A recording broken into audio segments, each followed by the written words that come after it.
माननीय सभापति जी, मांग संख्या 30 और 31 पर बोलने के का समय दिया, उसके लिए आपको धन्यवाद। माननीय सभापति जी, सामाजिक न्याय एवं अधिकारिता विभाग से अभी हमारे माननीय सदस्य इस बात को बता रहे थे कि हमारे बड़े बुजुर्ग जिनकी पेंशन मिलती है और उस पेंशन में बढ़ोतरी की, पूर्ववर्ती सरकार और अभी आप सबको धन्यवाद दूंगा कि जिनको अपने परिवार के बेटा बेटी ध्यान नहीं रखते हैं, उसका ध्यान सरकार रखती है। माननीय सभापति जी, ये पूरे राजस्थान का प्रकरण है। मैं आपके माध्यम से माननीय मंत्री जी से ध्यान में लाना चाहूँ। अभी 2 दिन पहले चर्चा हो रही थी ई मित्र, और ई मित्र के माध्यम से उनके घर तक या उन बड़े बुजुर्ग तक पेंशन की व्यवस्था होती है। माननीय मंत्री जी, ये बात सही है कि कई बार पेंशन की राशि उनके अकाउंट में 4 दिन, 8 दिन, 15 दिन आगे पीछे होती है, और उस आगे पीछे होने के बावजूद वो ई मित्र का आदमी देखता है कि इनकी अगले महीने की साथ में आ जाए तो वो 2 बार अंगूठा लगा के 1 बार की पेंशन देती है। तो उसके सुधार के लिए आपका जो सामाजिक न्याय विभाग का कर्मचारी है, मैं उसमें निवेदन करना चाहता हूं कि वो उस गांव की पंचायत के पंचायत भवन पे हर महीने की जिन जिन की पेंशन आ गई है, वो उसके अकाउंट के माध्यम से, आपके ऐप के माध्यम से उस भवन पे अगर उस सभी व्यक्तियों की राशि की लिस्ट चिपकाई जाए तो ये जो ई मित्र के माध्यम से उन व्यक्तियों के साथ में बेईमानी होती वो नहीं हो, ये मेरा आपसे निवेदन है। उसी के साथ में माननीय सभापति जी,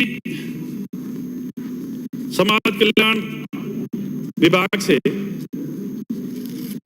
छात्रावासें और की व्यवस्था की होती है। जहां जहां छात्रावास हैं उनके भवनों की स्थिति आप दिखवाएं। वहां आपके छात्रावास वार्डनों की भर्ती लंबे समय से नहीं हुई, इस वजह से वहां के बच्चों की काफी दिक्कतें आ रही है। पिछली बार समाज कल्याण या सामाजिक न्याय अधिकारिता विभाग ने टीएडी विभाग को 33 छात्रावास हैंडओवर किए थे। उसमें सारे भवन करीब करीब क्षतिग्रस्त थे, उसमें आधे से अधिक हमने सेंक्शन भी किए हैं। और एक उदाहरण बता रहा हूं मैं, डूंगरपुर जिले के सागवाड़ा का, वहां 25 में से 15 बच्चियां थी, वो भवन जर्जर था। मैं खुद गया वहां और देख करके उनके खाने की व्यवस्था नहीं थी, हमने उस बच्चियों को टीएडी हॉस्टल में रखवाई। तो ये बहुत सारी जगह, हमारे बांसवाड़ा भी है ऐसी व्यवस्था। तो मैं आपसे निवेदन करना चाहता हूं कि आपके विभाग के माध्यम से जो छात्रावास भवन है, कितने पुराने बने हुए हैं, क्या स्थिति है, वो दिखवा के उन बच्चों की सुरक्षा करें।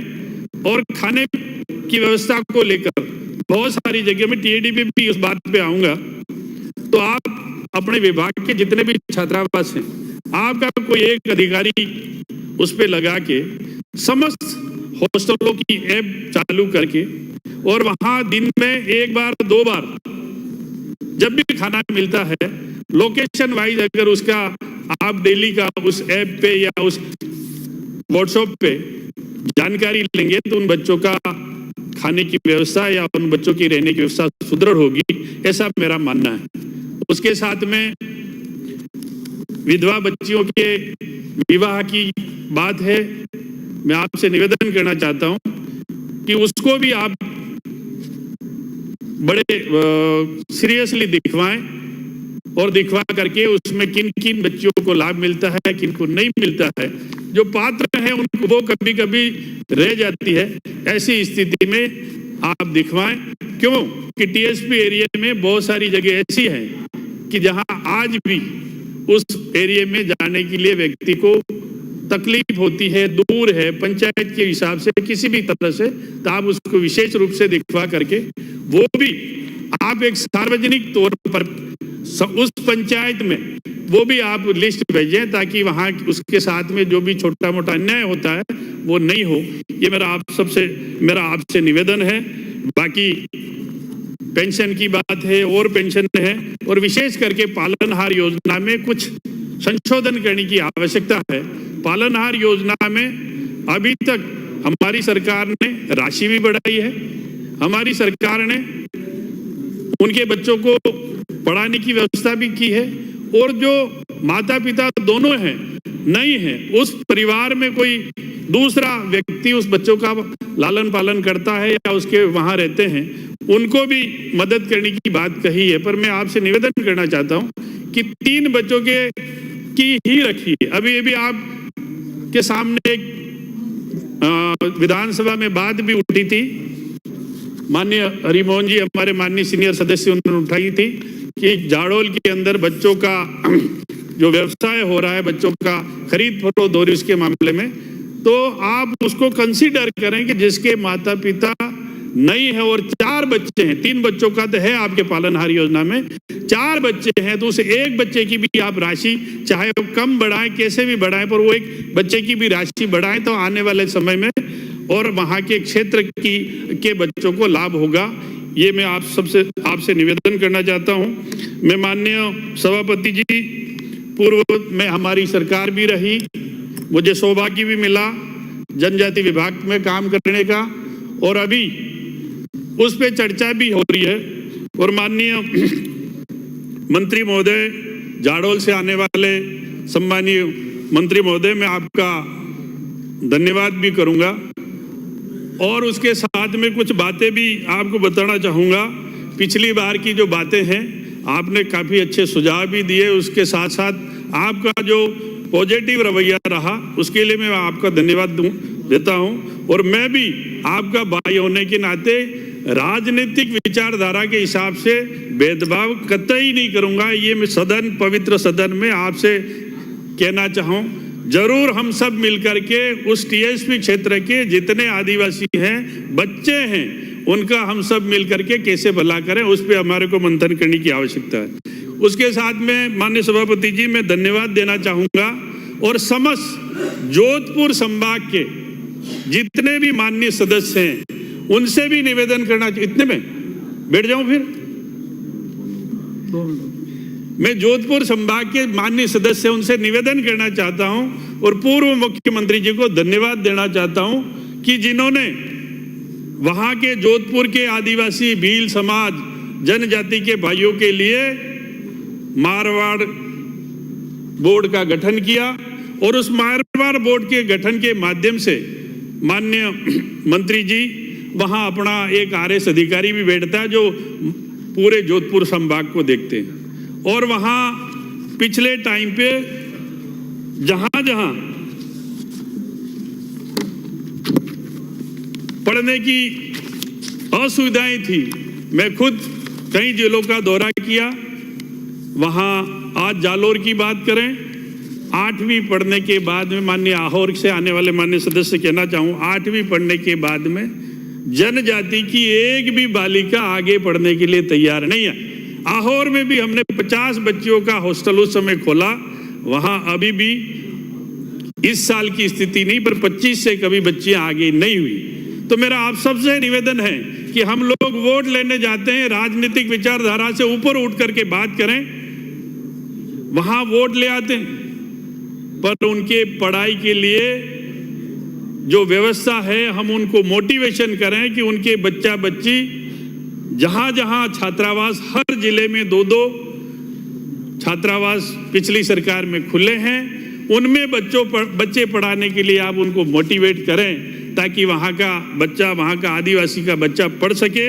और माननीय मंत्री महोदय, मैं आपसे निवेदन करना चाहता हूँ कि जोधपुर के अंदर आवासीय विद्यालय खोला है और उसमें अभी किराए के भवन में है, उस बिल्डिंग का अभी निर्माणाधीन है और अभी उसका मैंने जानकारी भी कराई, आपके अधिकारी भी बैठे हैं, आप जानकारी और करा लें कि किसी कारणवश वहाँ के भवन का कंस्ट्रक्शन रुका हुआ है, आप उसको दिखवा के वो सारा उस ठेकेदार की समस्या का समाधान करके उसको जल्दी से जल्दी उस भवन को पूरा करें ताकि वहाँ के बच्चों को लाभ मिल सके।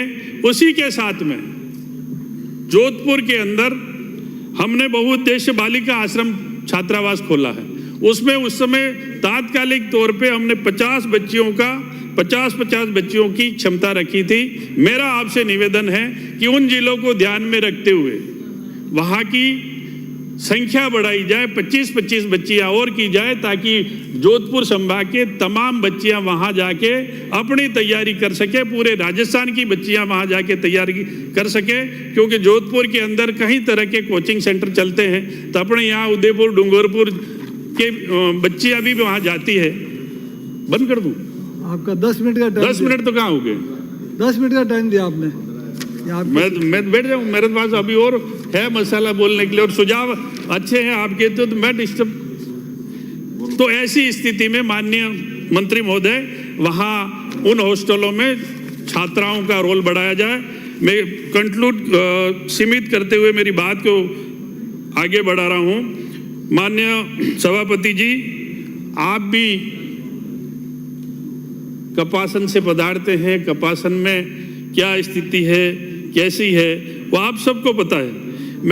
मुझे कहते हुए गर्व है इस बात का कि जब 2014 से 2018 की सरकार में इन आदिवासियों के वन अधिकार के पट्टों के लिए आपकी सरकार ने सुप्रीम कोर्ट में हलफनामा दे दिया था कि अब कोई सरकारी पट्टे नहीं।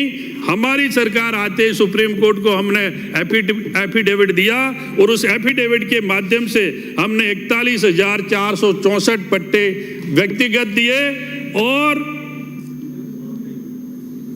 361 सामुदायिक पट्टे दिए और उसके बाद में उन पट्टों का आवेदन अभी तक ऑनलाइन कर रखा है। मेरा मंत्री जी से निवेदन है कि कहीं कहीं अभी भी जंगलों में मंदिर है, कहीं और रास्ते हैं, उसके माध्यम से आप उनको सार्वजनिक पट्टे दे करके वहां की जनता का लाभ पहुंचाएं, यह मेरा आपसे व्यक्तिगत निवेदन है। ठीक उसी प्रकार आपके जाडोल में भी 2 गांव फॉरेस्ट में हैं, रोड नहीं जाने की वजह से उनको अभी भी रास्ता डामर नहीं है। मैं आप सबसे आपसे और आपके अधिकारियों से निवेदन करना चाहता हूं, आपके सभापति जी, आपके माध्यम से, कि पैसा एक्ट के तहत वन अधिकार के ये पट्टे दे करके उन ग्राम वासियों को, उन लोगों को रोड देने की आप कृपा करेंगे तो विधानसभा आपकी है।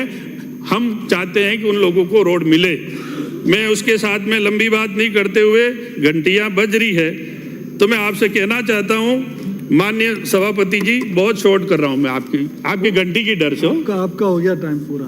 आपकी घंटी की डर से 2-4 बोल लो, तब 2 मिनट में बोल। मैं आपसे शिक्षा के की बात करूंगा। माननीय सभापति जी, आप यहाँ जयपुर में सेक्रेटरीट में बैठे और उसके साथ में मेरा आपसे निवेदन है कि एक आपके लिए शानदार ऑफिस बना के हमने रखा है। उस ऑफिस को देखा या नहीं देखा वो मैं नहीं कह सकता। हमने centre of excellence Jawahar circle पे बना है 11 मंजिला, आप पधारना। और वहाँ इस सीट पे प्रतिपक्ष के नेता हुआ करते थे, महामहिम जो बन गए हैं, उन्होंने एक प्रश्न उठाया था उस समय कि टीआरआई के माध्यम से कोचिंग होती है और उस कोचिंग में अभी तक टीएसपी क्षेत्र के कितने बच्चे आरएस में क्लियर हुए।